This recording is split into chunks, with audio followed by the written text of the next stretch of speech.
নমস্কার বন্ধু, আমি আজকে আলু গাছ বস করা দেখাচ্ছি সে কিভাবে আলু কিন্তু এখানের মধ্যে বস করাচ্ছি বিচন। এই বিচন নাম আছে বর্ধমান মেমারি আলু। ঠিক আছে, চলো দেখা যাক কিভাবে বস করায়। ঠিক আছে, এই যে দেখা যাচ্ছে বন্ধু এখানের মধ্যে একটা ডিএপি আছে। ঠিক আছে, এখানের মধ্যে দেখুন লালাতে গোবর আগে সার দেওয়া হয়ে গেছে। গোবর দেওয়ার পর থেকে কিন্তু এভাবে ডিএপি আপনাকে দিতে হবে। ঠিক আছে, ডিএপি দেওয়ার পর এরকম করে একবার কিন্তু মাটির সাথে মিক্স করতে হবে। ঠিক আছে, তার মধ্যে এখানের মধ্যে খোল দেখুন পুরনো খোল দেওয়া আছে। ঠিক আছে, এই খোলটা এভাবে দিতে হবে। ঠিক আছে, খোল দেওয়ার পরে বন্ধুরা এরকমভাবে পুরো লালচার করে মাটির সাথে মিক্স করে দিতে হবে। ঠিক আছে, ওর পর দেখা যাচ্ছে এটা দেখে আপনাদেরকে বলে যে বারবার যে গাছের মধ্যে পটাশ দিতে হয়। সে পটাশ কেমন জিনিস দেখলেন, দেখতে ঠিক কিন্তু নবনের মতন রঙটা লাল আছে। ঠিক আছে বন্ধুরা, এই পটাশ কিন্তু এভাবে দিয়ে দেবেন। ঠিক আছে, পটাশ দেওয়ার পর থেকে ওর ফির মাটির সাথে মিক্স করে দিতে হবে।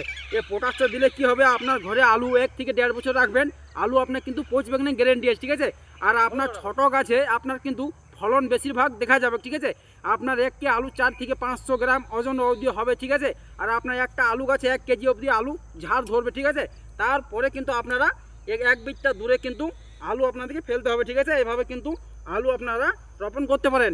অবশ্যই আপনাদের আলু খুব সুন্দরভাবে হবে। এখন থেকে দেখাই রাখলাম, যখন গাছ বড় হবে অবশ্যই আপনাদেরকে দেখাই দেবো কীভাবে আলু হয়। দেখলেন এইভাবে আমার আলু কিন্তু ছোটো ছোটোভাবে করে লাগানো আছে। ঠিক আছে বন্ধুরা, অবশ্যই কিন্তু তোমাদের ভিডিওটি কেমন লাগলো কমেন্টে জানাবে। ধন্যবাদ।